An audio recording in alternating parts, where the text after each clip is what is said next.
আমি খানিকক্ষণ আগেই দেবজিৎকে বলছিলাম যে আজকে প্রধানমন্ত্রী রিসার্চ টিমের হোমওয়ার্ক নিয়ে কোনো কথা হবে না, একেবারে হালের কসবা ল কলেজ, প্রধান অভিযুক্ত মনোজিৎ মিশ্রের সঙ্গে শাসক দলের যোগ, সব তার বক্তব্যে এসেছে। শিক্ষা দুর্নীতি, উচ্চশিক্ষা থেকে প্রাথমিক শিক্ষার গোলমাল, এমনকি কোর্টের ভূমিকা, পর প্রধানমন্ত্রী একটার পর একটা ইস্যু ছুঁয়েছেন। কিন্তু আমার পরবর্তী বক্তা মহানন্দা কাঞ্জিলালের কাছে আমার প্রশ্ন থাকবে যে কোথাও এই আগামী বিধানসভা ভোটে তৃণমূলের বিরুদ্ধে বিজেপির বা বিরোধীদের কি প্রধান ইস্যু হতে পারে তার একটা আভাস কোথাও পাওয়া গেল? দেখুন, শঙ্খ ঘোষের একটা কথা বলে শুরু করছি যে নিজের জয়ের কাছে পরাজিত হয়েও না কখনো, বা ম্যাকিয়াভেলি রাজপুরুষের একটা কথা খুব উল্লেখযোগ্য যে কোনো জয় এত সার্বিক হয় না যে বিজয়ী পক্ষের কোনো দায়বদ্ধতা থাকে না। দেখুন, বিরোধী আসনে থাকলে যে দায়িত্বের কথা বলা হয় সেটা যখন শাসক হিসেবে তাদের আমরা দেখতে পাই তখন তাদের কাছে সেটাই একটা চ্যালেঞ্জ হয়ে যায়। তৃণমূল কংগ্রেস যখন সিপিআইএমের শাসন থেকে বাংলাকে 2011 সালে সরিয়ে এসেছিল তখনও তাদের কাছে অনেক চ্যালেঞ্জ ছিল। তাহলে তৃণমূল কংগ্রেস এই কয়েক বছরে কি কাজ করেছে? নিশ্চয়ই প্রচুর কাজ করেছে। তাদের সবথেকে বড় হচ্ছে জনকল্যাণমূলক যে সমস্ত প্রকল্প। 2012-13 যেখানে পরিকাঠামো ব্যয় ছিল 24%, সেটা 18-19-এ 73% বৃদ্ধি করেছে। তারপর থেকে অবশ্য ডাউন ট্রেন্ড দেখা গেছে। কাজেই অনেক কাজ তাদের। সমব্যথীর মতো প্রকল্প, যেখানে মানুষকে দাহ করার জন্য মাননীয় মুখ্যমন্ত্রী টাকা দিচ্ছেন। কাজেই অনেক কাজ করেছেন, কিন্তু তার সঙ্গে তাদের চ্যালেঞ্জ হয়ে গেছে যে প্রশ্নগুলোয় তারা বিদ্ধ হচ্ছেন, সেটা হচ্ছে দুর্নীতি, শিক্ষা, স্বাস্থ্যের অবনতি, এবং সব কিছুর মধ্যে একটা দুর্নীতির কথা বারবার উঠে আসছে। যেখানে বাঙালিদের সবথেকে বড় অস্মিতার জায়গা হচ্ছে শিক্ষা, এ বিষয়ে কোনো সন্দেহ নেই। এবারে আমরা যদি দেখি যে বিজেপি যখন এই বিরোধী আসনে থেকে যে কথাগুলো বলছেন, সেটা কাদম্বিনী বসুই হোক বা বিষ্ণুদের কবিতাই হোক, তাদের ক্ষেত্রেও চ্যালেঞ্জ কিন্তু কম নয়। তার কারণ হচ্ছে বাঙালি অস্মিতার সঙ্গে এই ধর্মনিরপেক্ষ ভাবটা অঙ্গাঙ্গিকভাবে জড়িত। কাজে সেখানে এই চ্যালেঞ্জটাও কিন্তু বিজেপির সবথেকে বড় চ্যালেঞ্জ বলে আমার মনে হয়। আজকে মাননীয় প্রধানমন্ত্রীর মুখে আমরা উন্নয়নের কথা শুনলাম, খুব ভালো কথা, কিন্তু এটা তো ঠিক কথাই যে বাংলা তো 1 নম্বর ছিল। জাহাজ নির্মাণ, বাষ্পচালিত তাঁত, আয়রন অ্যান্ড স্টিল কোম্পানি, কাগজ শিল্প, খনিজ শিল্প, 96% কয়লা বাংলা থেকে রপ্তানি হতো। সেই জায়গা থেকে তো আমরা অনেকটা সরে এসেছি, বাংলার জায়গাটা কমে গেছে, বিরাট চ্যালেঞ্জ। কাজে এটা যেমন একটা ব্যাপার। এছাড়া নারীদের সুরক্ষা একটা খুব চর্চিত বিষয় হয়ে উঠেছে, এবং এটা আমরা দেখতে পাচ্ছি যে নিশ্চয়ই অবশ্যই একটা সিরিয়াসলি দেখার মতো বিষয়। কিন্তু ওই আবার গ্লোবাল জেন্ডার গ্যাপ ইন্ডেক্সে আমরা 148টা দেশের মধ্যে 131। কন্যা ভ্রূণ হত্যা এখনো পর্যন্ত বন্ধ করা যায়নি। কাজে অনেক চ্যালেঞ্জ। কাজে বাল্য বিবাহ তো নিশ্চয়ই আছে। কাজে অনেক চ্যালেঞ্জ। তার থেকে এছাড়াও আরেকটা কথা বলবো, অপুষ্টি। যেখানে শিশুদের অপুষ্টিটা বিদেশের সেমিনারে আমরা আলোচনা করছি, সেখানে মিড ডে মিলের বরাদ্দ বাড়ছে না, যাতে একটা বাচ্চাকে 7 টাকা 5 টাকার বেশি বরাদ্দ করা যাচ্ছে না, যাতে একটা ডিমও হয় না। কাজে অনেক চ্যালেঞ্জ রয়েছে। কিন্তু আমি আবারও বলবো, ভাষণ বা বক্তৃতা তার থেকে বেশি কিন্তু দেশের মানুষ উদ্গ্রীব হয়ে থাকে যে সত্যিকারের উন্নয়ন। সেটা টিএমসি গভর্নমেন্ট এসে অনেক উন্নয়ন নিশ্চয়ই করেছে, তাদের জনকল্যাণমূলক প্রকল্পের কোনো বিকল্প হয় না, কিন্তু তার সঙ্গে যে সমালোচনায় তারা বিদ্ধ হচ্ছে সেটা কিন্তু তাদের কাছে চ্যালেঞ্জ থাকবে। এবং যারা বিরোধী হিসেবে লড়াই করছেন তারা নিশ্চয়ই বলবেন সেটা শুধুমাত্র মা দুর্গা, মা কালীর নাম নিলে হবে না জয় শ্রীরামের বদলে। তাদের চ্যালেঞ্জও কিন্তু সেই উন্নয়নের চ্যালেঞ্জ। এবং বারবার আমরা দেখতে পাচ্ছি নারী নির্যাতনের কথা যদি বলি, উন্নাও হাতরাস তো আসবেই, তার সঙ্গে একজন ধর্ষককে মালা দিয়ে বরণ করা হয়, সেই প্রসঙ্গ নিশ্চয়ই আসবে। কাজে আপনি আচরি ধর্ম পরের শিখাও, এটা যেমন কথা। আরেকটা কথা বলে শেষ করব, ড্যানিয়েল কানিম্যানের একটা খুব ইম্পর্টেন্ট থিওরি ইকোনমিক্সে আছে, যেটা হচ্ছে আমরা বলে থাকি ম্যান ইজ র্যাশনাল, কিন্তু উনি উল্টো কথা প্রমাণ করেছেন, ম্যান ইজ নট র্যাশনাল। অর্থাৎ যদি 500 টাকা নিশ্চিত থাকে আর 50% চান্স অফ 1000 টাকা পাওয়ার অপশন থাকে, তাহলে মানুষ কিন্তু ওই ফার্স্ট চয়েস অর্থাৎ অর্থাৎ ওই 500 টাকাটাকে বেছে নেয়। এটাই হচ্ছে সব থেকে মানে একটা খুব গুরুত্বপূর্ণ কথা। কাজে সেই চ্যালেঞ্জটাও বিরোধীদের আছে, এটাও মনে রাখতে কোনো সন্দেহ নেই যে দেখুন রাজনৈতিক চর্চা চলবে যে কোনটা পরিবর্তন, আসল পরিবর্তন কোনটা, এইসব চলবে, কিন্তু আজকে প্রধানমন্ত্রীর এবং যা ব্যবস্থাপনা তাতে একাধিক পরিবর্তন ছিল, এ কথা মানতে হবে। তার কারণ এর আগে অবশ্য অন্য রাজ্যেও আমার চোখে পড়েছে যে অবনীন্দ্রনাথ ঠাকুরের সেই ভারত মাতার ছবি মঞ্চের ওপর আজকে পশ্চিমবঙ্গে ছিল, সেটা আমি ইউনিক বলবো না। ইউনিক যেটা, সেটা হচ্ছে গোলাপ বা গেঁদার বদলে বিজেপি প্রধানমন্ত্রীকে রজনীগন্ধার মালা দিয়ে বরণ করে নিল। পাশাপাশি সব থেকে বড় পরিবর্তনটা নিঃসন্দেহে, আবার বলছি, স্লোগানে। তার কারণ জয় শ্রীরামের বদলে জয় মা কালী, জয় মা দুর্গা। দেখুন, জয় মা কালী, জয় মা দুর্গা। শ্রমিক ভট্টাচার্যকে সভাপতি সম্বর্ধনার মঞ্চের পর এবার নরেন্দ্র মোদীর সভা। বিজেপির কর্মসূচিতে ফের মা কালী মা দুর্গার নামে জয়ধ্বনি, যার জেরে ফের প্রশ্ন উঠে গেল, জয় শ্রীরাম থেকে সরে এসে কি পশ্চিমবঙ্গে বাঙালি হিন্দুত্বে জোর দিতে চলেছে বিজেপি? বড়রা আমার প্রণাম নেবেন,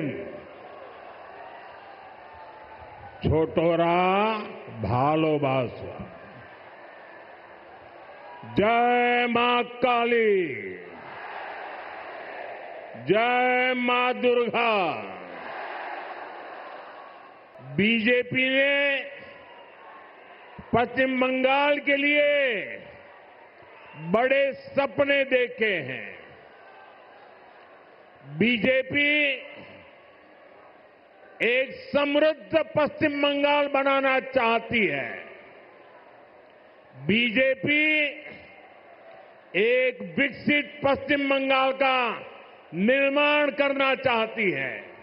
11 বছর প্রধানমন্ত্রী হওয়ার 11 বছর বাদে প্রধানমন্ত্রী চেঞ্জ শিফটেড ফ্রম জয় শ্রীরাম টু জয় মা দুর্গা, জয় মা কালী।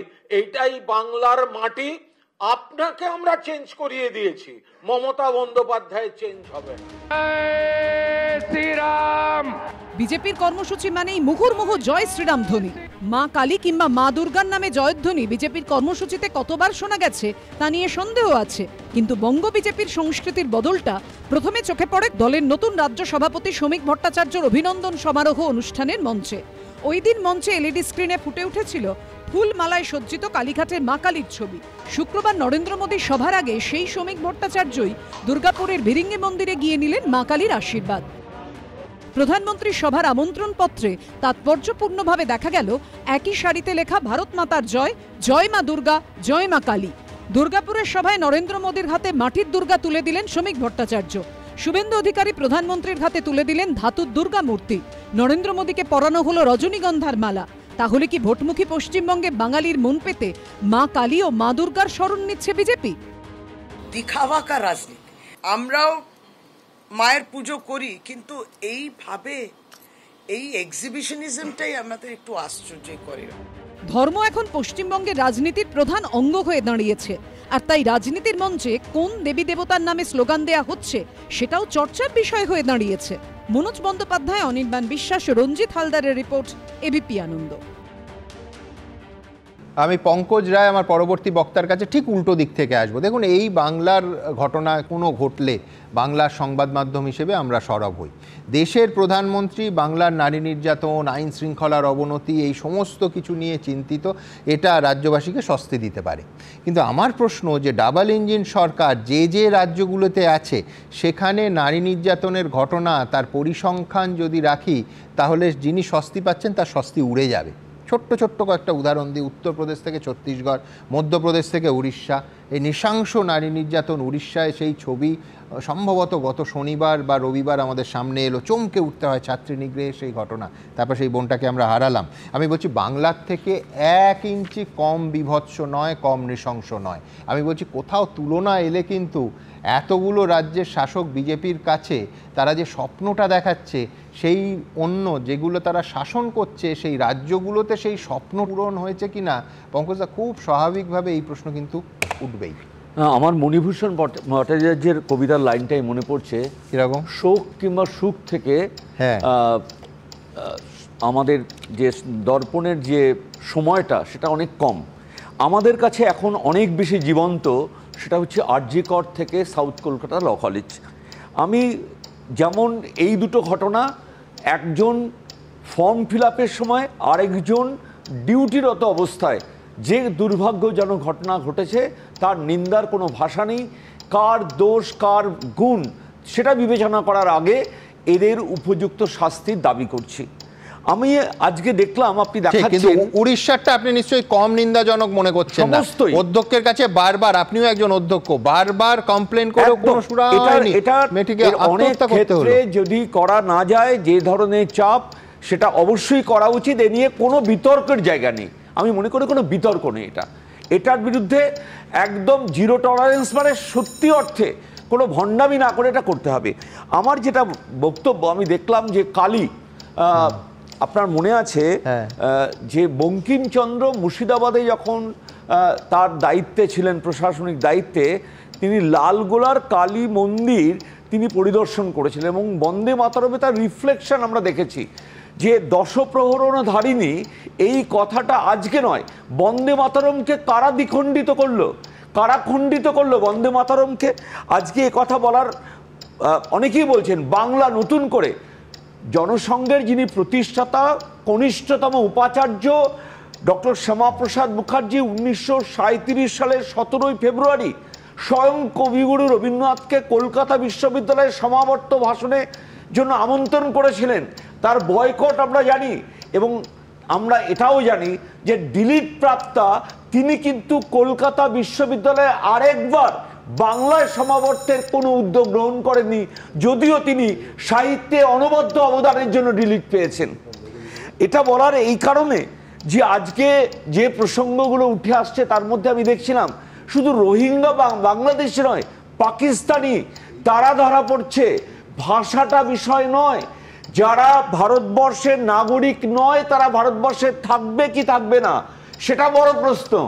সেই কারণে জন্ম যে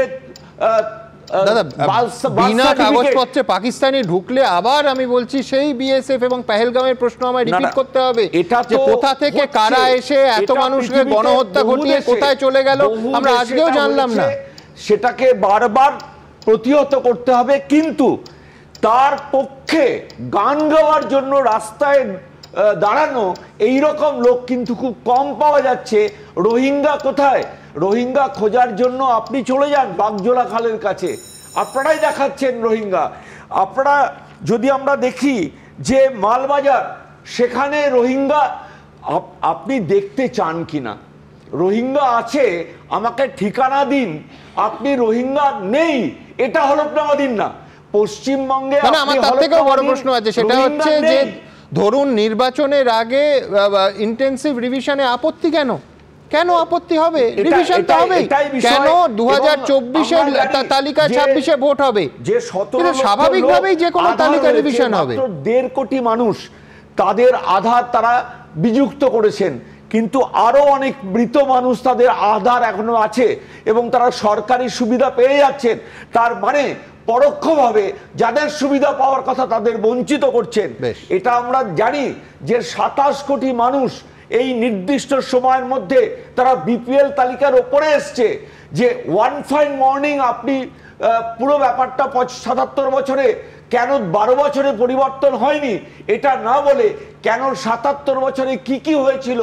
আমরা 1995 সালে প্রথম 1 ট্রিলিয়ন জিডিপিতে গিয়েছিলাম, নরেন্দ্র মোদী যখন এসেছিল তখন 2 ট্রিলিয়ন, 2014 2025-এ আমরা 4 ট্রিলিয়ন এসছি। তো আমার বুঝলাম দাদা, বছরে 2 কোটি কথাটা হলো না, বছরে 2 কোটি চাকরিটা হলো না।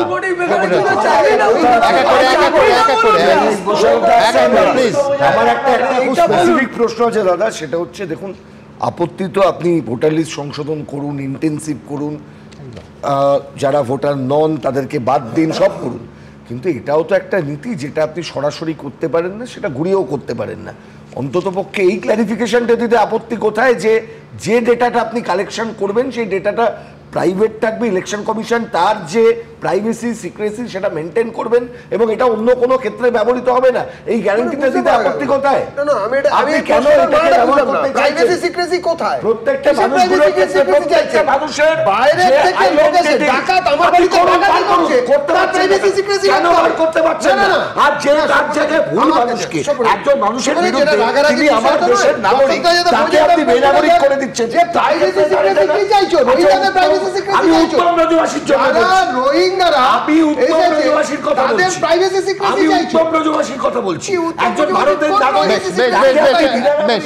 বেশ আমি আরেক হ্যাঁ করে দিয়ে আবার তাদেরকে নিয়ে আসলো, এই যে এত বড় একটা ফরেনার্স একটা মামলা দিয়ে, তার মানে কি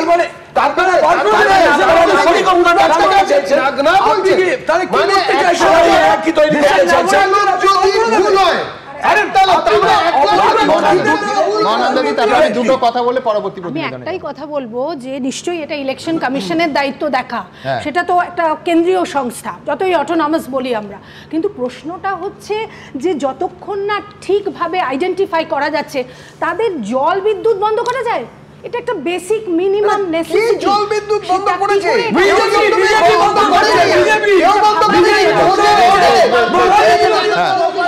একদম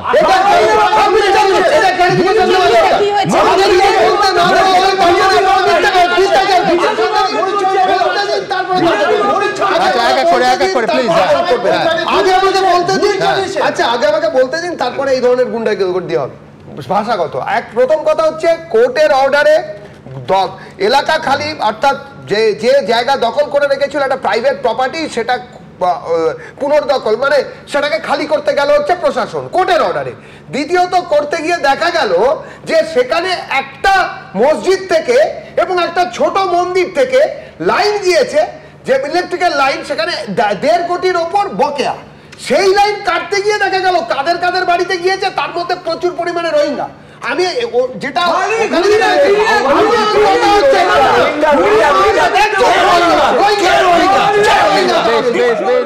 আপনারা জানেন যে অডিও লেভেল একটা পর্যায়ের উপর উঠলে আমায় বন্ধ করতে হয়, আমায় দাঁড়ি টানতে হয়। বেশ বেশ, কিন্তু point to be noted Debjit, তুমি মসজিদটা মসজিদ বললে, মন্দিরটা ছোট বললে,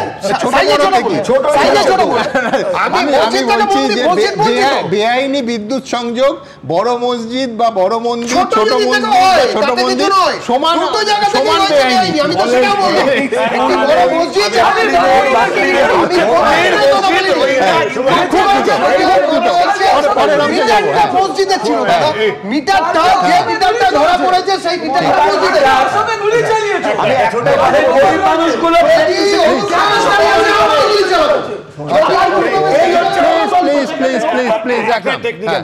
পয়েন্টটা হচ্ছে যে আমাদের ভোটার লিস্টে যদি আমাদের দেশের নাগরিক না থাকেন তাদের বাদ দেওয়া রাষ্ট্রের কর্তব্য একেবারে, কিন্তু এটা তো সত্যি কত এরার আছে, 1% 2%, তার জন্য যদি প্রতিটি মানুষকে পরিচয়পত্র পেশ করতে হয় তাহলে কিন্তু প্রসেসটা ভাবতে হবে।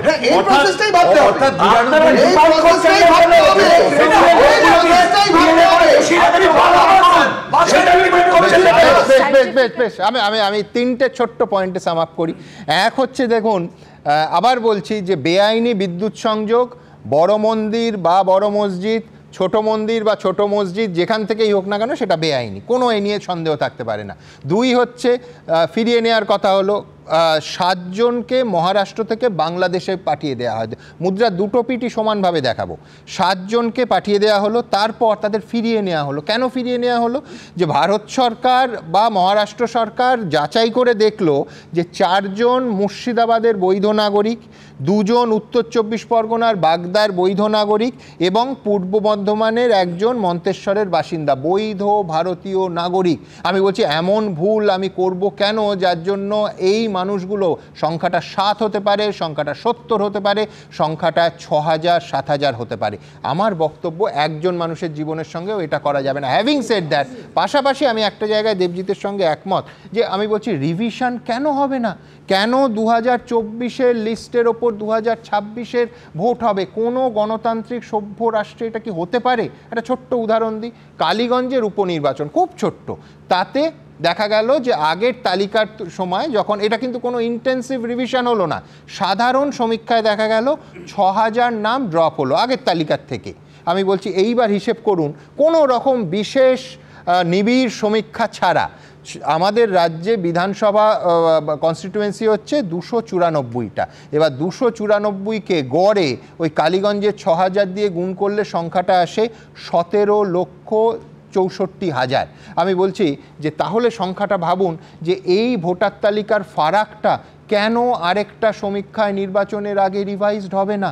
এ তো একেবারে ন্যায্য গণতান্ত্রিক দাবি, এটা নিয়ে কোনো বার্গেন হতে পারে না। কিন্তু এখান থেকে আমি আমার পরবর্তী বক্তার কাছে যাব, পরবর্তী বিষয়ে যাব। হ্যাঁ, প্রধানমন্ত্রী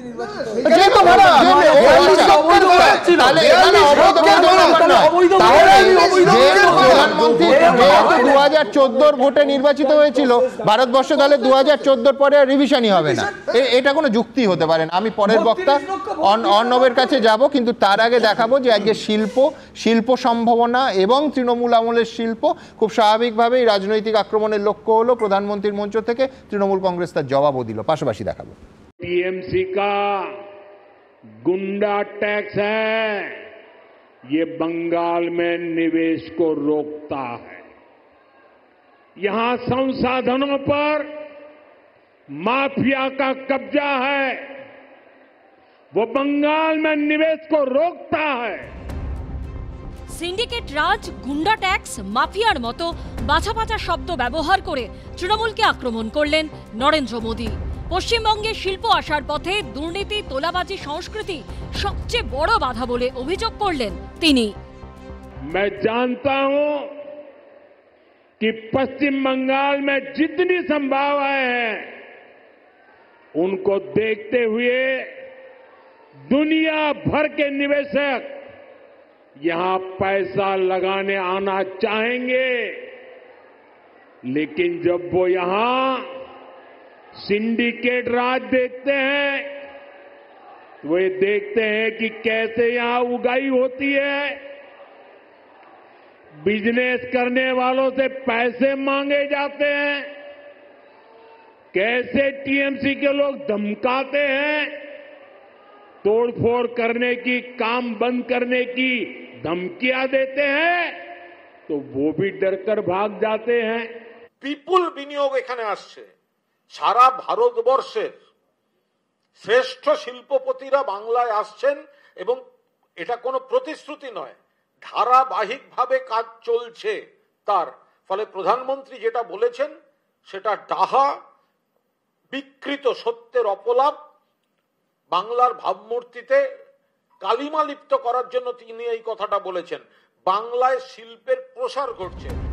মমতা বন্দ্যোপাধ্যায়ের লাগাতার আন্দোলন, যার জেরে কারখানা তৈরি করতে না পেরে রাজ্য ছাড়তে হয়েছিল টাটা গোষ্ঠীকে।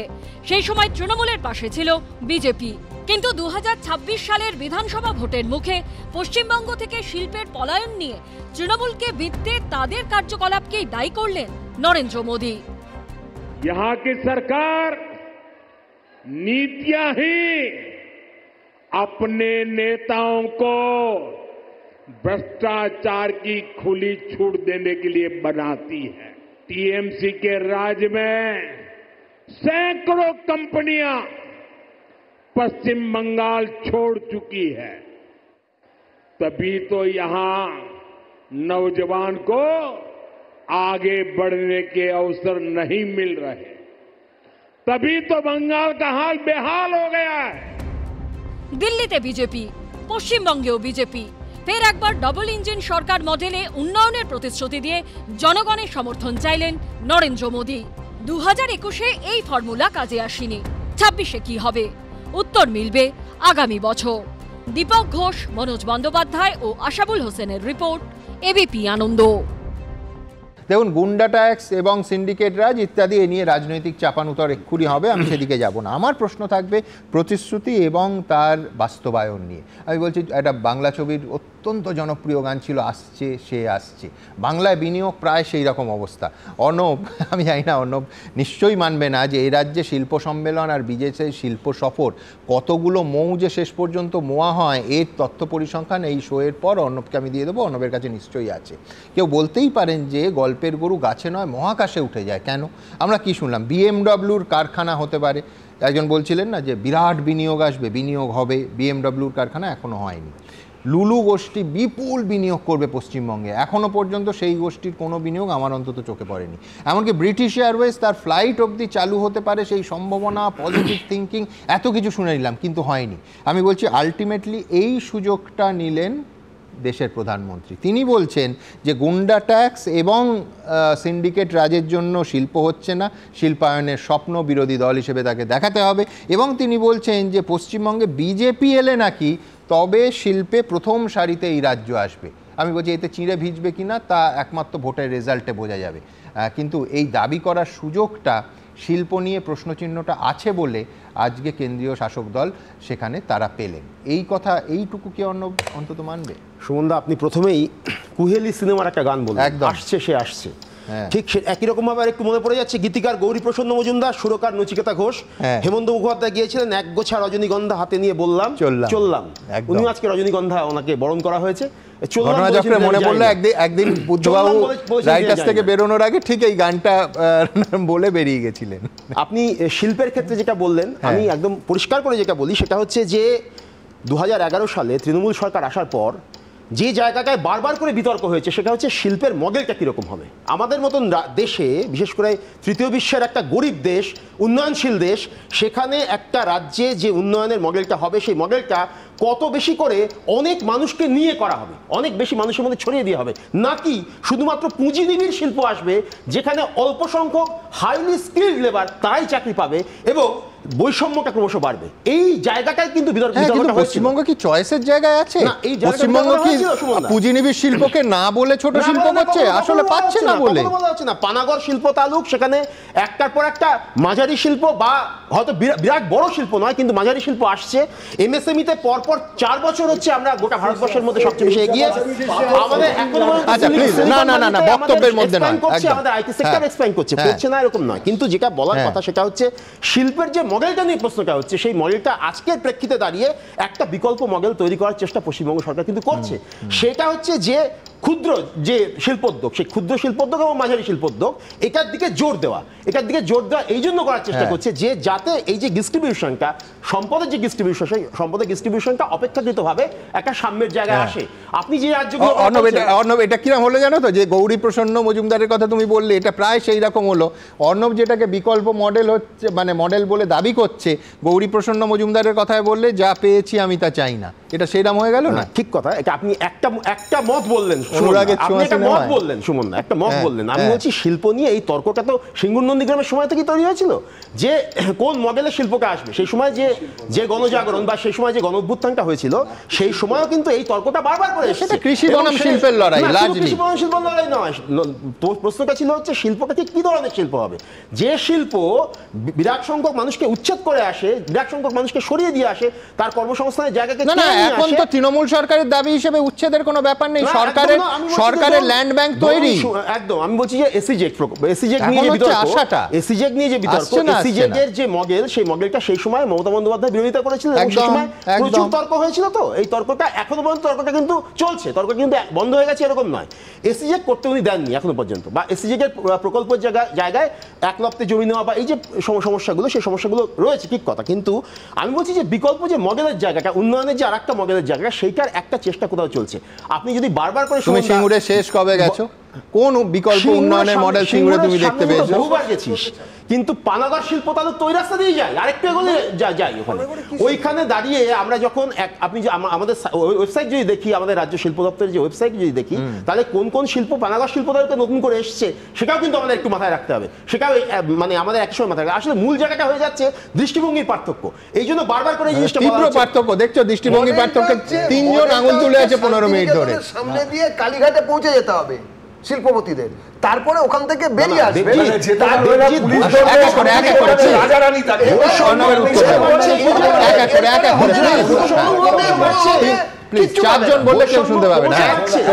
মজার বিষয় শব্দটা হচ্ছে তো দুটো মানে আছে বাংলাতে, একটা হচ্ছে শিল্প মানে হচ্ছে কারখানা তৈরি করা, আমরা পড়তাম, আর একটা শিল্প আছে সংস্কৃতি, নাট্যশিল্প, এই ছবি আঁকা শিল্প, চপ শিল্প, তেলেভাজা শিল্প। এখন উনি বলেছেন অর্ণব শাহ অসাধারণ ভালো নাট্যশিল্পের সমালোচক বটে, সেই শিল্পটা হয়তো বাড়ছে, বিভিন্ন শিক্ষক শিক্ষিকারা কার্ড বিক্রি করে, কিন্তু বাকি শিল্প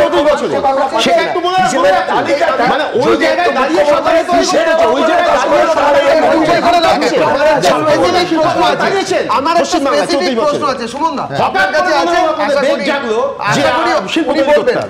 একটা চিড়ে ভাজা মুড়ি ভাজা কোথাও একটা কারখানা হয়েছে, উনি একটা নাম বলুন প্লিজ।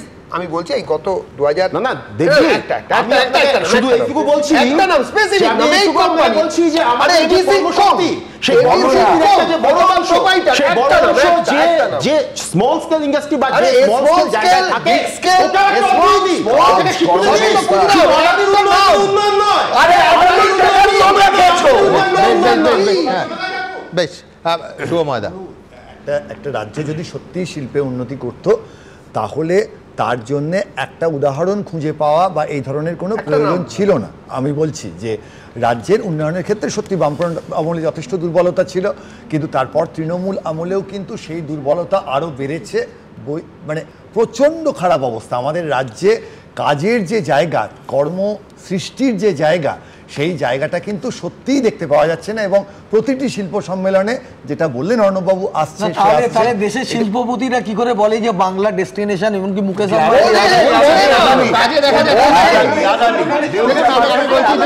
অর্ণব একটা খুব গুরুত্বপূর্ণ পয়েন্ট বলেছে, না হ্যাঁ বলেছে, কিন্তু আমি বলছি তারপরে ইনভেস্টমেন্টটা কত টাকার হয়েছে, কোথায় হয়েছে। আমি বলছি অর্ণবের সঙ্গে একটা জায়গায় আমি একমত। দেখুন আমার মাঝারি বা ছোট শিল্পে বিকল্প মডেল ভাবতে কোনো অসুবিধে নেই, কিন্তু তাহলে শিল্প সম্মেলনে আম্বানি, আদানি, জিন্দালদের ডাকা হয় কেন? হয়তো এই জন্য যে তারা ওই পুঁজিনিবিড় বড় শিল্প আনবেন এবং কর্মসংস্থান হবে। সেইখানে তথ্য পরিসংখ্যান কি বলছে প্রশ্ন থাকবে, কিন্তু আমি শিল্প নিয়েই আলোচনাটা করছি না। আমি দ্রুত চলে যাব যে আজকে প্রধানমন্ত্রী মুর্শিদাবাদের ঘটনা নিয়ে কি বললেন এবং তার জবাবে তৃণমূল কংগ্রেস ঠিক কি বলল পাশাপাশি। यहाँ मुर्शिदाबाद में जो कुछ हुआ, मालदा में जो कुछ हुआ, वो यहां की सरकार की निर्ममता का उदाहरण है। आप जरा सोचिए, जहां मुर्शिदाबाद जैसे दंगे होते हो, छोटी छोटी बातों पर हिंसा हो जाती हो और पुलिस एक तरफा कार्रवाई करे। 29 মের পর 18 জুলাই আলিপুর দুয়ারের পর দুর্গাপুর বিধানসভা ভোট এখনো দেরি থাকলেও কার্যত ভোট প্রচার শুরু করে দিয়েছেন নরেন্দ্র মোদী। আর পরপর দুবার রাজ্য সফরে এসে মুর্শিদাবাদের দাঙ্গা নিয়ে সরব হলেন নরেন্দ্র মোদী। যে দাঙ্গায় হরগোবিন্দ দাস ও তাঁর ছেলে চন্দন দাসকে খুন করা হয়েছিল, প্রচুর সম্পত্তিহানি, লুটপাট, আগুন ধরিয়ে দিয়েছিলেন দাঙ্গাকারীরা, ভিটেমাটি ছড়া হতে হয়েছিল বহু পরিবারকে। আর তখন পুলিশের বিরুদ্ধে নিষ্ক্রিয় থাকার যে অভিযোগ উঠেছিল, ঘুরিয়ে সেই প্রসঙ্গ তুললেন নরেন্দ্র মোদী। जहां न्याय की कोई उम्मीद ना हो, वहां कोई कैसे निवेश कर सकता है? यहां की राज्य सरकार लोगों की जान और उनकी दुकान की सुरक्षा नहीं कर सकती, तो निवेशकों को भी चिंता होती है। যার রাজ্যে গুজরাটের ভয়ঙ্কর রক্তের দাগ লেগে আছে, তার কাছ থেকে আমরা মুর্শিদাবাদ শুনবো? যার রাজনৈতিক ইতিহাসে গুজরাটের ভয়ঙ্করতম অঘটনের রক্তের দাগ লেগে আছে, তিনি আসছেন মুর্শিদাবাদ নিয়ে কথা বলছেন। বিজেপির বিরুদ্ধে তৃণমূল বরাবর ভোট আসলেই দাঙ্গার রাজনীতি করার অভিযোগ করে। পাল্টা বিজেপির অভিযোগ, তৃণমূল সংখ্যালঘু তোষণের জন্য সাম্প্রদায়িক হানাহানির সময় পুলিশকে নিষ্ক্রিয় করে রাখে। এবারের ভোটেও যে এই ইস্যু বড় হয়ে উঠবে তা একের পর এক সভায় নরেন্দ্র মোদীর ভাষণ থেকেই স্পষ্ট। শিবাশিস মৌলিক, দীপক ঘোষ ও মনোজ বন্দ্যোপাধ্যায়ের রিপোর্ট, এবিপি আনন্দ। দেখুন, আমার পরবর্তী বক্তা রবীন্দ্রনাথ ভট্টাচার্যের কাছে আমি এই রাজনৈতিক চাপানুতরগুলো তো চলবেই, পাশাপাশি আবার বড় ছবিটা দেখার চেষ্টা করব যে জাল পরিচয়পত্রের যে ইকোসিস্টেম, সেটা সাদরাদি আসাম পুলিশ কেরল থেকে যাকে গ্রেফতার করলো, মুর্শিদাবাদের 2টো বিধানসভা কেন্দ্রের পরিচয়পত্র পাওয়া গেল, কাকদ্বীপে কলোনি এর আগেই দেখিয়েছি। আমি বলছি দেশের বিভিন্ন ক্ষেত্রে অনুপ্রবেশকারীরা যে ঢুকছে এটা ফ্যাক্ট, এবং রাজ্য পুলিশের একটা অংশ আমি প্রশংসা করব যে নিয়মিত তারা কিন্তু মোটামুটি ধরার চেষ্টা করেছেন। গত মঙ্গলবার এসটিএফ, আমাদের রাজ্য পুলিশের এসটিএফ বীরভূম থেকে একটা গোটা র্যাকেট ধরলো যারা এই ভুয়ো আইডি কার্ড তৈরি করে। আমি আবার বলছি প্রায় কুটির শিল্পের চেহারা নিচ্ছে। এবং আনফর্চুনেটলি এই যে বাংলাভাষী দেখে মানে মানুষকে হেনস্থা করা, বাংলাদেশি বলে এই প্রবণতা বিজেপি শাসিত রাজ্যে হচ্ছে। দেবজিৎ এবং পঙ্কজদার কাছে একাধিকবার আমি এলাম একেবারে স্পষ্ট জবাব চাইতে, কিন্তু পাশাপাশি এটাও দেখতে হবে অন্য রাজ্য যেখানে সেই অর্থে তৃণমূল কংগ্রেসের বন্ধু সরকার, ধরুন পাঞ্জাবের আপ সরকার, মালদার চাঁচল 1 নম্বর ব্লকের 6 জন গেছিলেন পাঞ্জাবের লুধিয়ানায়, তারা এই মুহূর্তে জেলে কেন? আমি বলছি এই জিনিস, এটা একটা প্রবণতা, এবং এই প্রবণতা কিন্তু শুধুমাত্র বিজেপি শাসিত রাজ্য নয়, একাধিক রাজ্যে দেখা যাচ্ছে। এই বড় ছবিটা নিয়ে রবীন্দ্রনাথ ভট্টাচার্যের কাছে আছে। দেখুন, তৃণমূলের একটা বড় সুবিধা আছে যে তৃণমূল বাঙালি পরিচিতির উপরই রাজনীতিটাকে প্রতিষ্ঠা করবার চেষ্টা করেছে। তাই আজকে যখন আমাদের প্রধানমন্ত্রী এলেন, অসম্ভব খেটে তৈরি করা একটা ভাষণ উনি দিয়েছেন যার মধ্যে তথ্যের কোনো অভাব নেই। তাতে তিনি বোঝাবার চেষ্টা করেছেন যে বাঙালি সংস্কৃতি নিয়ে একটি দলের কোনো একটা মনোপলি নয়, একচেটিয়া ব্যাপার নয়, সেটা বাঙালি সংস্কৃতি নিয়ে বিজেপিও যথেষ্ট ভাবে, সবাই ভাবে। এবং সেই অর্থে তিনি শ্রমিক ভট্টাচার্য যেটা শুরু করে গেছিলেন যে মা কালীর ছবি দিয়ে প্রণাম করে শুরু করা, উনি সেটাকে প্রাতিষ্ঠানিক রূপ দিলেন ভারত মাতা কি জয় বলে, জয় মা কালী, জয় মা দুর্গা, এবং তারপরে একের পর এক। আপনি কি বলছেন বেঙ্গল লাইনে স্ট্যাম্প পড়লো? বেঙ্গল লাইনে স্ট্যাম্প পড়লো। এতদিন পর্যন্ত এটা বলতে বাংলার বিজেপিদের একটু অসুবিধা হতো, এখন তাদের আর বলতে অসুবিধা নেই। তারা জয় শ্রীরামের মাধ্যমে জয় মা কালী এবং জয় মা দুর্গা খুব জোরে জোরে বলতে পারবেন। এবং তিনি বাঙালি অস্মিতা যে সে সম্পর্কে বিজেপি যে কতখানি ওয়াকিবহল সেটা বারবার করে বোঝাবার চেষ্টা করেছেন। কাদম্বিনী গাঙ্গুলি, বিষ্ণু দেব, তাদের প্রত্যেকটা উদাহরণ দিয়ে দিয়ে বুঝিয়েছেন। এবং কাদম্বিনী গাঙ্গুলিকে যখন বোঝাবার চেষ্টা করেছেন তখন পাশে নিয়ে এসছেন অভয়ার তথ্য।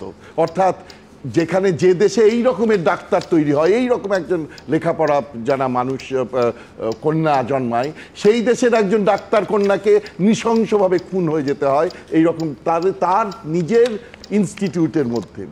আর এর পাশাপাশি উনি রেখেছেন যে এই বাঙালি আইডেন্টিটিটাকে তিনি তুলে ধরছেন কিসের জন্য? বাঙালি অনুপ্রবেশকারীদের, মানে রোহিঙ্গা অনুপ্রবেশকারীদের বাঁচানোর জন্য। বস্তুপক্ষে এটা তো ঘটনা যে এটা সত্যি কথাই যে বেশ কিছু জায়গায় আপনারা অনেকেই বলেছেন, আমারও খারাপ লেগেছে যখনই বাঙালি আক্রান্ত হয়েছে তাদেরকে পুশব্যাক করে পাঠানো হয়েছে এবং তাদের ফিরিয়ে আনতে হয়েছে। নিশ্চয়ই এটা খুব দুঃখের, এবং সেটা যাতে আর না হয় সেটার জন্য নিশ্চিতভাবে গোটা বিষয়টাকে দেখা দরকার। কিন্তু তার পাশাপাশি ওই যে আবার সেই বলতে হয় 2005 সালের 4 আগস্ট মুখ্যমন্ত্রী যে কথা বললেন, সেই যে একটা ডিজাস্টার হয়ে গেছে পশ্চিমবঙ্গে, এত অনুপ্রবেশকারী ঢুকে গেছে, সেই অনুপ্রবেশকারীগুলোকে যতক্ষণ ভোটার তালিকা থেকে বাদ না দেওয়া যাবে ততক্ষণ পর্যন্ত বাংলার উন্নতি হবে না। এই যে কথাগুলো উনি সেদিন বলেছিলেন, আজ কেন উনি বলেন না? তার কারণ এই সংখ্যালঘু ভোট তার মূল ভিত্তি, এবং সেইখানে আমরা সবাই জানি, এটা বিজেপিও জানে, তৃণমূল নিজে জানে, সিপিএম কংগ্রেস সবাই জানে যে সিপিএম কংগ্রেসের যে সংখ্যালঘু ভোট ছিল সেটা সুইচ ওভার করে গেছে এখন তৃণমূলের কাছে। এবং এই ঘটনার জন্য তিনি যখনই এই যে অনুপ্রবেশের ইস্যু আসে সাংঘাতিকভাবে সেন্সিটিভ হয়ে যান, এবং তার ফলে যে পুওর গভর্নেন্সের একটা জায়গা চলে আসছে। আজ প্রধানমন্ত্রী সেই জায়গাটাকে হাইলাইট করবার চেষ্টা করছেন।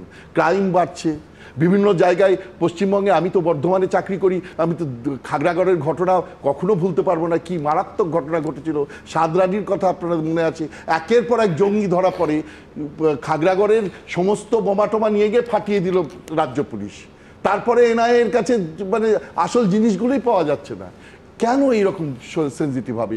একটা দেশে রাজ্যের পুলিশ তারা অনুপ্রবেশকারীদের বাঁচানোর জন্য কেন এরকমভাবে চেষ্টা করবে? এটাই হচ্ছে আসল ব্যাপার, যে তারা এই জায়গাটাতে তাদের এই ভোটার যে মানে কোনো রকমভাবে তাদের মনে কোনো দ্বিধা না থাকে যে তৃণমূল তাদের হয়ে লড়াই করছে, এটা সুনিশ্চিত করতে চাই। কিন্তু তার পাশাপাশি আমি একটা কথাও বলতে চাই যে বিজেপি আমাদের প্রতিশ্রুতি দিচ্ছে, খুব ভালো কথা। বিজেপি আসলে কি এগুলো সব চলে যাবে? বিজেপি আজকে ইন্ডাস্ট্রিয়ালাইজেশনের জন্য, এই যে গুন্ডা ট্যাক্সের জন্য ইন্ডাস্ট্রিয়ালাইজেশন হচ্ছে না সে কথা বলছে, তো ইন্ডাস্ট্রিয়ালাইজেশনের একই কথা এটার সঙ্গে বলে রাখা দরকার। নন পারফর্মিং অ্যাসেট যেভাবে ট্রিপল হয়েছে, প্রায় 6 লাখ কোটি টাকার, 6,40,000 কোটি টাকার জায়গায় গিয়েছে 2,30,000 কোটি টাকার থেকে, সেগুলো তো দেখতে হবে। অর্থাৎ পাশের রাজ্যে বিজেপির যে অভয়াকাণ্ড থেকেও মারাত্মক ঘটনা ঘটলো, সেটার কথাও তো আমাদের ভাবতে হবে। সুতরাং বিজেপি কি বিজেপিকে মানুষ আনবে কিনা সেটা ভবিষ্যৎ বলবে। বিজেপি কতখানি প্রধানমন্ত্রীর সোজা কথা, বিজেপিকে কি ভরসা করা যাবে দেবজি? এক মিনিট, পাশের রাজ্যের যে ঘটনা সেটা ঘৃণ্যতর নয়, ঘৃণ্যতম সেটা নিয়ে আলোচনা হতে পারে, কিন্তু এটা একদম ন্যাটকারজনক ঘটনা। কিন্তু ফারাক একটা জায়গাতে, ফারাক হচ্ছে সেই রাজ্যের যারা মুখ্যমন্ত্রী বা যারা সরকারি প্রশাসনিক অফিসার, মানে যারা কর্তা ব্যক্তি, তারা কেউ ঘটনাকে আড়াল করার চেষ্টা করেননি। তারা কেউ বলেননি যে এটা একটা তুচ্ছ ঘটনা, এটাকে আড়াল করতে হবে। তারা কেউ সিবিআই এর বিরোধিতা করেনি, তারা সব জায়গায় আটকানোর চেষ্টা করেন। তারা সামনা থেকে সবাইকে চেষ্টা করেছে। আমি যেটা বলতে চাইছি, উড়িষ্যার কথা বলতে চাই, উড়িষ্যার কথা আমি দ্রুত যাব, একটা অত্যন্ত বড় খবর আমাদের সামনে এসেছে। তার আগে দ্রুত আবার বলছি যে অত্যন্ত একটা বড় খবর আমাদের সামনে এসেছে। কাকুরগাছি একটাই পয়েন্ট, যে আদর্শের প্রশ্ন যখন আসে, এই যে অনুপ্রবেশকারী শরণার্থী নিয়ে দক্ষিণপন্থী দলের একটা ভাবনা আছে, বামপন্থী দলের একটা ভাবনা আছে, তৃণমূলের এই দায়টা নেই। ফলে 2005 সালে মমতা বন্দ্যোপাধ্যায় যা বলতে পারেন, 2025 সালে তার সম্পূর্ণ উল্টো কথা বলতে পারেন।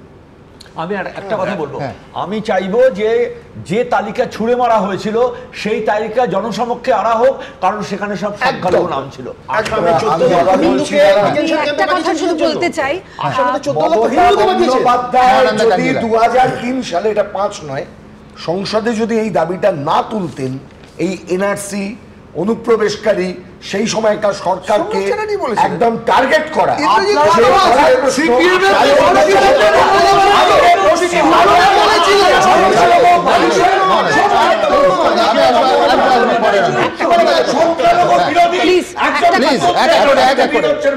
দেখুন এখন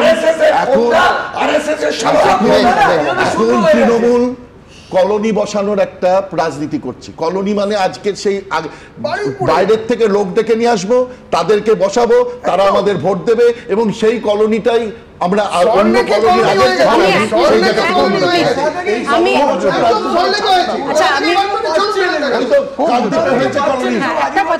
আমি একটু নারী সুরক্ষা নিয়ে একটা কথা বলবো।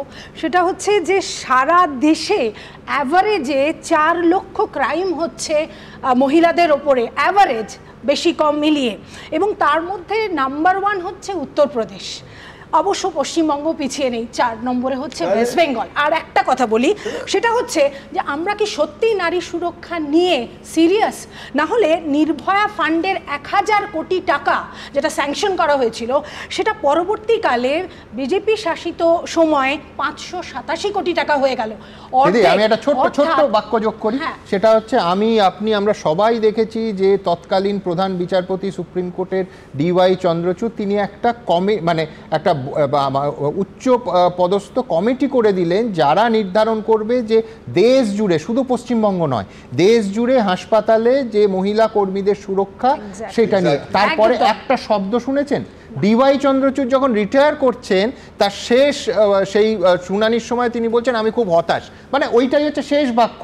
সেই হতাশার পরে সুপ্রিম কোর্ট, আমি বিচার ব্যবস্থা সম্পর্কে সম্পূর্ণ শ্রদ্ধা রেখে বলছি, তারপরে সেই কমিটি কি হলো, কি সুপারিশ তারা করলো, দেশ জুড়ে হাসপাতালগুলোতে রাতে মহিলাদের সুরক্ষার জন্য কি করা হলো, আমরা কেউ কিন্তু জানি না। আমি বলছি এই প্রশ্ন আমার রইল, তার কারণ অত্যন্ত সিরিয়াস একটা বিষয়। সর্বোচ্চ আদালতের পরবর্তী পদক্ষেপ যদি দেশের মানুষ না জানতে পারে, প্রশ্ন থেকে যায়, তাহলে গোটা বিষয়টা নিয়ে কিন্তু প্রশ্ন থেকে যায়। কিন্তু আপনাদের কি প্রশ্ন?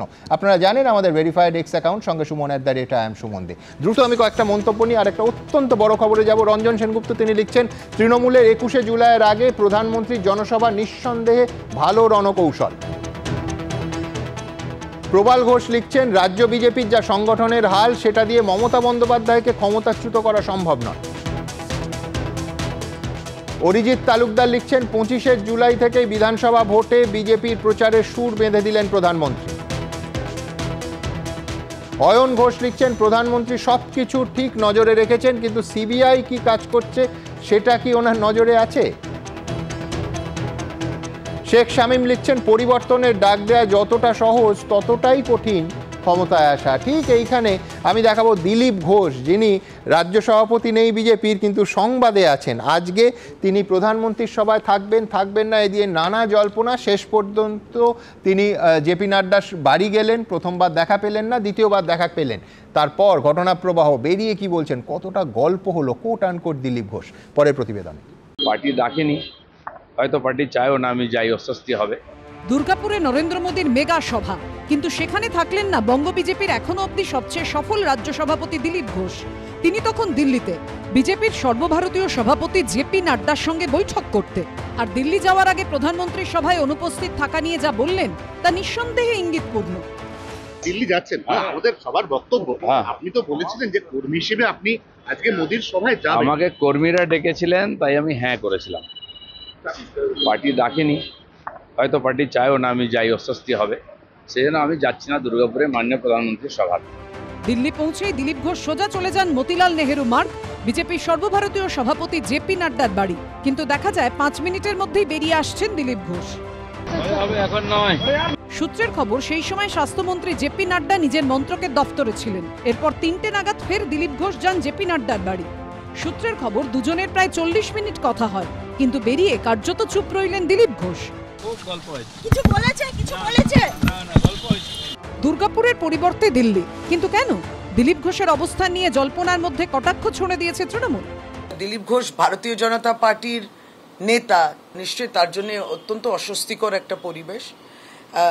যেই পরিবার তিনি এত কাজ করেছেন, সেই পরিবারই তাকে আজকে বর্জন করছেন, চিনতেই পাচ্ছেন না। দিলীপ ঘোষ বিজেপিতে ছিলেন, বিজেপিতে আছেন এবং সক্রিয়ভাবে বিজেপিতেই থাকবেন। সামনেই 26-এর বিধানসভা নির্বাচন, তার আগে তৃণমূলের 21শে জুলাই। নানা কারণে বরাবরই শিরোনামে থাকা দিলীপ ঘোষ কোনো পদে না থেকেও এবারেও সেই লাইমলাইটে। বিজেন্দ্র সিংহ, মনোজ বন্দ্যোপাধ্যায় ও অনির্বাণ বিশ্বাসের রিপোর্ট, এবিপি আনন্দ। আবার বলছি, এই মুহূর্তে অত্যন্ত একটা গুরুত্বপূর্ণ খবরে আসবো। 2021 সালের বিধানসভা ভোট পরবর্তী হিংসায় এই কলকাতা শহরে বিজেপি শ্রমিক সংগঠনের সদস্য অভিজিৎ সরকার খুন হয়েছিলেন, সে কথা আপনারা জানেন। তারপর সিবিআই সেই তদন্ত করে, সেই সিবিআই তদন্তে অভিজিৎ সরকারের দাদা বিশ্বজিৎ সরকার সন্তুষ্ট ছিলেন না, ইত্যাদি ইত্যাদি। এইবার এখন সেই মামলায় তৎকালীন ওসি, এসআই এবং হোমগার্ডকে জেলে পাঠালো বিশেষ সিবিআই আদালত। আবার বলছি, জেলে পাঠালো বিশেষ সিবিআই আদালত। নিঃসন্দেহে অত্যন্ত তাৎপর্যপূর্ণ এই খবর। দেখুন, 2021 সালের 2রা মে বিধানসভা ভোটের ফল ঘোষণার দিনই খুন হয়েছিলেন কাঁকুরগাছির বাসিন্দা বিজেপির শ্রমিক সংগঠনের সক্রিয় সদস্য অভিজিৎ সরকার। 4 বছর পর সেই মামলাতেই নারকেলডাঙ্গা থানার তৎকালীন ওসি শুভজিৎ সেন, তৎকালীন সাব ইন্সপেক্টর রত্না সরকার এবং হোমগার্ড দীপঙ্কর দেবনাথকে জেল হেফাজতে পাঠালো সিবিআই এর বিশেষ আদালত। এই মামলায় তৃণমূল কর্মী সুজাতা দেকেও 31শে জুলাই পর্যন্ত জেলে পাঠিয়েছে আদালত।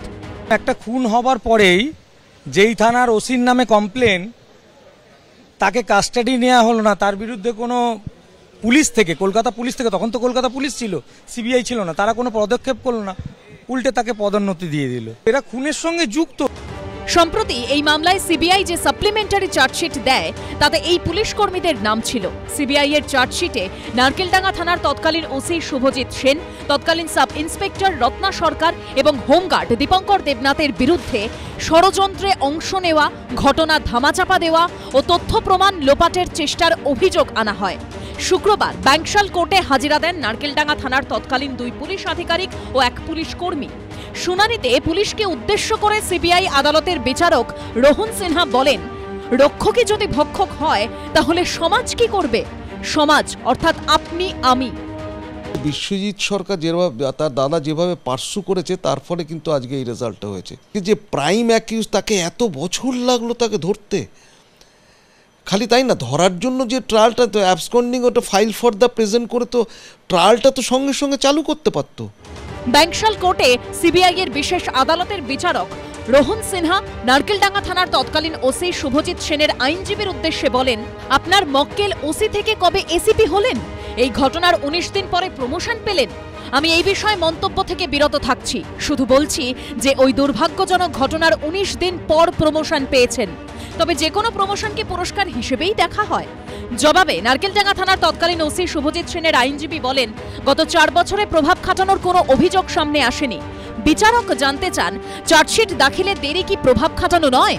যদি সংবিধান না মানেন, যদি তৃণমূল কংগ্রেসের চাকর বাকর হয়ে কাজ করতে চান, তাহলে ঠাই কিন্তু জেলের ভেতরে হবে। 4 বছর 5 বছর সময় লেগে যাচ্ছে, হয় হ্যাঁ নয় না। ঠিকমতো বিচার হচ্ছে কি, ঠিকমতো তদন্ত হচ্ছে কি? সিবিআই কিন্তু প্রশ্নের মুখেই পড়ছে। এটা ঠিক যে ভোট পরবর্তী হিংসা পশ্চিমবাংলায় ভয়াবহ, কোনো সন্দেহ নেই। তবে এখন সামনে আবার ভোট এসে গেছে, এখন সিবিআইকে আবার একটু নাড়াচাড়া করতে দেখা যাচ্ছে। এদিন সিবিআই এর বিশেষ আদালতে জামিনের আবেদন জানান 10 জন। তাদের মধ্যে 4 জনের জামিনের আবেদন খারিজ হয়ে যায়। যদিও এই মামলায় শর্ত সাপেক্ষে 6 তৃণমূল কর্মী সমর্থকের জামিনের আবেদন মঞ্জুর হয়। এর আগে দ্বিতীয় সাপ্লিমেন্টারি চার্জশিট নিয়ে বিশেষ সিবিআই আদালতে ভর্ৎসনার মুখে পড়েছিল সিবিআই। বিশেষ সিবিআই আদালতের বিচারক প্রশ্ন তুলেছিলেন, গত 4 বছরে মনে হয়নি কাউকে গ্রেপ্তার করা প্রয়োজন? দ্বিতীয় সাপ্লিমেন্টারি চার্জশিট জমা দেওয়ার 72 ঘন্টার মধ্যে বদলে গেল সিবিআই এর তদন্তকারী অফিসার। মিঠুন বিশ্বাসকে সরিয়ে তদন্তের দায়িত্ব দেওয়া হয় সৌমিত্র ভট্টাচার্যকে। যদিও এই বদলকে রুটিন ট্রান্সফার বলেই দাবি করা হয়েছে সিবিআই সূত্রে। অন্যদিকে হাইকোর্টে আগাম জামিনের আবেদন করায় এদিন আদালতে হাজিরা দেননি বেলেঘাটার তৃণমূল বিধায়ক পরেশ পাল ও তৃণমূলের 2 কাউন্সিলর স্বপন সমাদ্দার ও পাপিয়া ঘোষ, যাঁদের নাম সিবিআই এর সাপ্লিমেন্টারি চার্জশিটে রয়েছে। প্রকাশ সিনহা ও সৌমিত্র রায়ের রিপোর্ট, এবিপি আনন্দ, কলকাতা। আমার বাদিকে 3 জনই আইনজীবী। আমি সব্যসাচীকে দিয়ে শুরু করব। ইদানিংকালে খুব অল্প সময়ের ব্যবধানে, মানে আমার জ্ঞানে কোনোদিন যেটা দেখিনি, যে থানার ওসি, আরজিকরের ক্ষেত্রে টালা থানার ওসি, এই ক্ষেত্রে নারকেলডাঙ্গা থানার ওসিকে জেলে পাঠানো হচ্ছে। সুমনদা, যেটা ইন্ডিকেশন সেটা খুব খারাপ, দুর্ভাগ্যজনক। এটাই ভাবতে যে যারা পুলিশের কর্তা, তাদের নাম যদি এই ধরনের তদন্তের ক্ষেত্রে চলে আসে আরেকটি তদন্তকারী সংস্থার দ্বারা, এই যে ওসিরা আসছেন, এটা বিরাট বড় কর্তা নয়, বিনীত গোয়েল নয়, যারা আসছেন এদের নিশ্চয়ই কোনো না কোনো ভূমিকা ছিল বলেই এখানে অবসরপ্রাপ্ত আর টালা থানার সময় ছিলেন, সেই জন্য এসেছেন। এখন প্রশ্নটা হচ্ছে, এটা খুব একটা ভয়ঙ্কর দিক ইন্ডিকেট করছে যে আমাদের পুলিশের মধ্যেও কি অপরাধীকরণ হচ্ছে।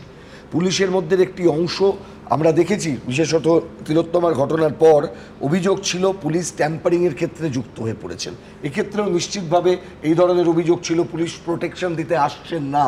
আমার যেটা মনে আছে 21 সালে যখন আমাদের হাইকোর্ট 5 সদস্যের 5 বিচারপতির যে বেঞ্চ তৈরি করলেন, তখন চিফ জাস্টিস বেঙ্গাল ছিলেন।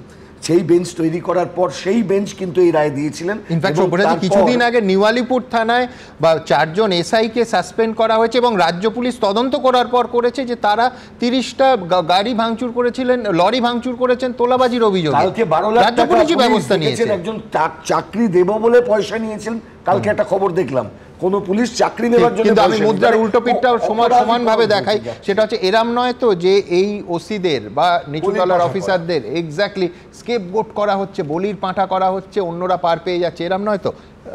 বৈষ্ণবদা কি বলেন? না, আমি বলবো যে পুলিশের বিরুদ্ধে অভিযোগ যদি থাকে তদন্তকারী সংস্থা পুলিশ ধরবে। আমি তো এও দেখেছি যে পুলিশ ব্যারাকের মধ্যে রেপ হয়েছে, সিপিএম এর আমলে হয়েছে, যে নারকেলডাঙ্গা থানা করেছে এবং তাকে ওই শ্যামল চক্রবর্তী গিয়ে টাকা দিয়ে মহিলাকে বলেছিল মিটমাট করে।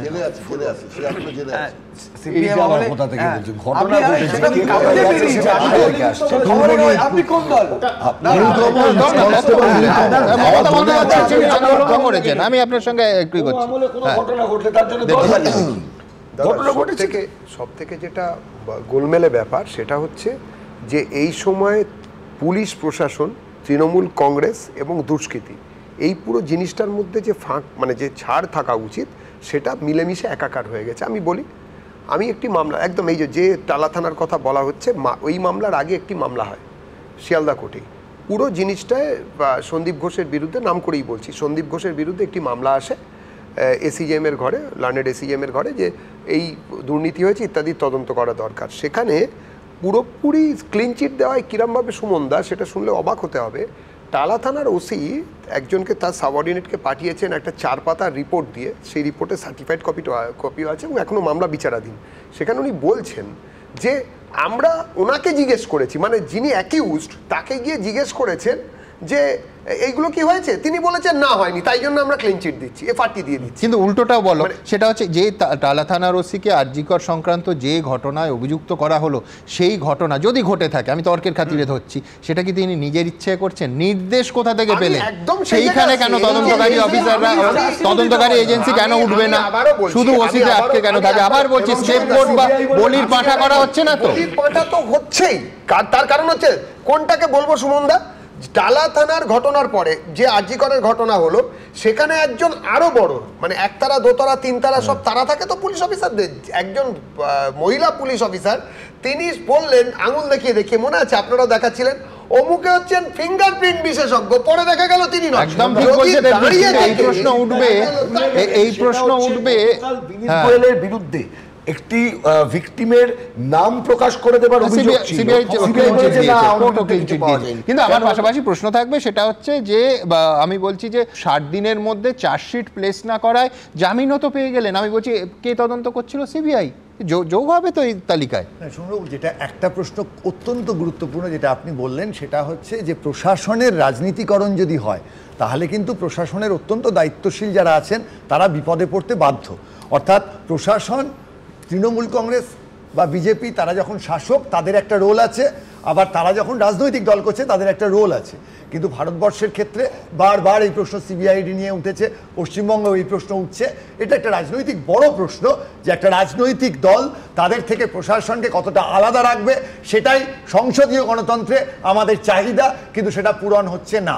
এইখান থেকে এক্ষেত্রে একটা কথা বলি, 1993 সালে ভোরা কমিটি ক্রিমিনালাইজেশন অফ পলিটিক্স, তারা একটা বিরাট রিপোর্ট তৈরি করেছে এবং সেখানে দেখিয়েছিলেন তারা যে থানেদার, বিডিও, এরা সব মিলে, পলিটিশিয়ানস, তারা একসঙ্গে মিলে এই নেক্সাসটা তৈরি করে। এই নেক্সাস কিন্তু অনেকদিন, ভোরা কমিটির রিপোর্ট খুব বিখ্যাত। তারপরে প্রত্যেক রাজত্বী, যেটা বৈষ্ণববাবু বলতে চেয়েছেন যে এটা ঘটনা, যে প্রত্যেক রাজত্বী, এটা এমন নয় সিপিএম রাজত্বে ছিল না। আমি সেটা বলছি, পুরো জিনিসটা অত্যন্ত যেটা সিগনিফিকেন্ট, একদম। আমি বলছি, আমি রাজনৈতিক চাপানুতরের পাশাপাশি একেবারে স্পষ্ট ভাষায় যেটা বলতে হবে যে অভিযোগটা কি।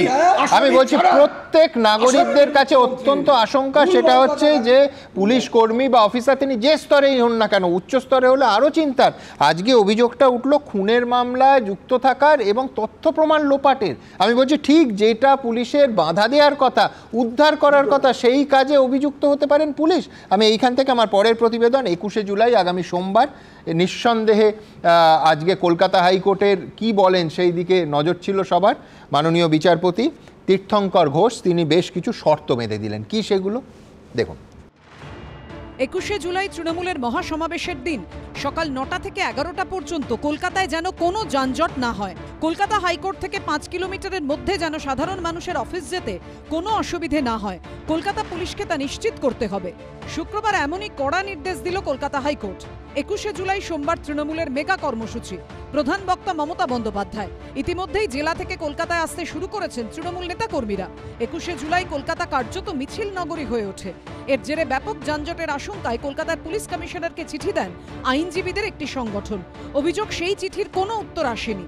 এরপরে বিষয়টি কলকাতা হাইকোর্টে ওঠে। এই প্রেক্ষাপটে বৃহস্পতিবার বিচারপতি ঘোষ তার কড়া পর্যবেক্ষণে বলেছিলেন, মানুষ আর কতদিন সহ্য করবে? তাহলে সরকার ছুটি ঘোষণা করুক, মানুষ ঘর থেকে বেরোবে না, কাউকে অসুবিধার সম্মুখীন হতে হবে না।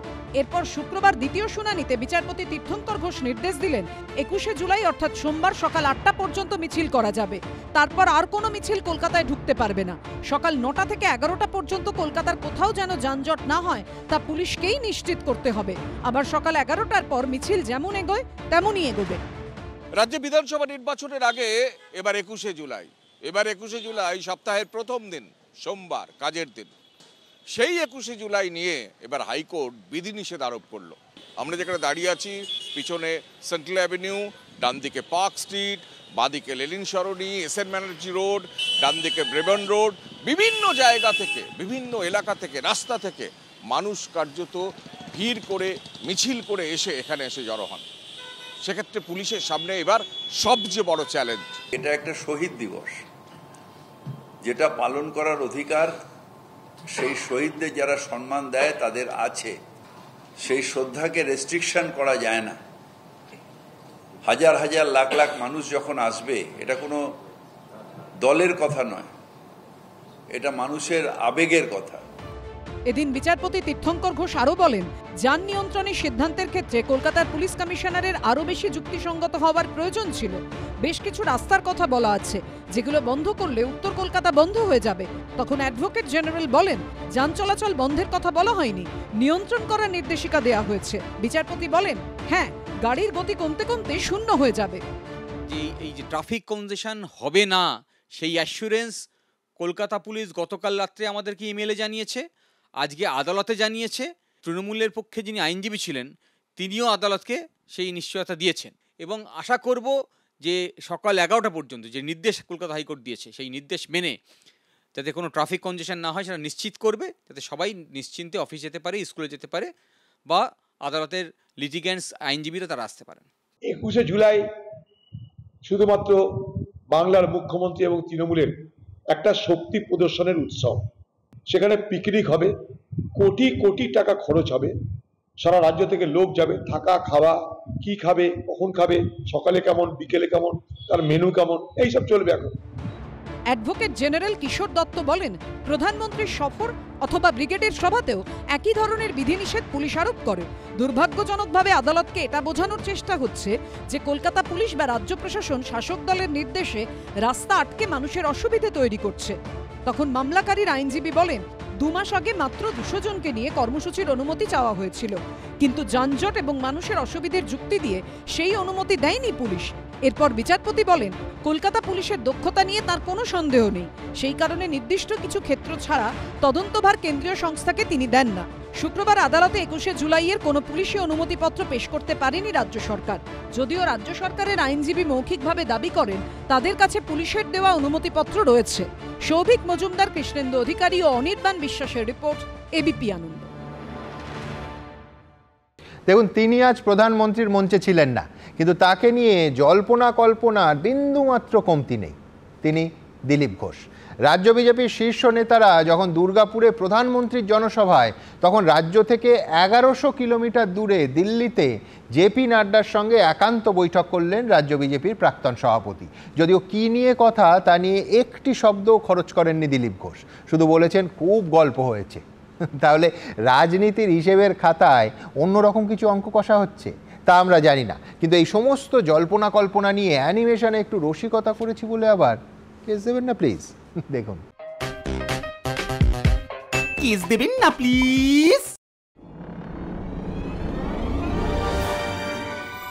हमसे वफा हरगिज़ न थे, पर हम वफा कर न सके।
দেবেন না প্লিজ।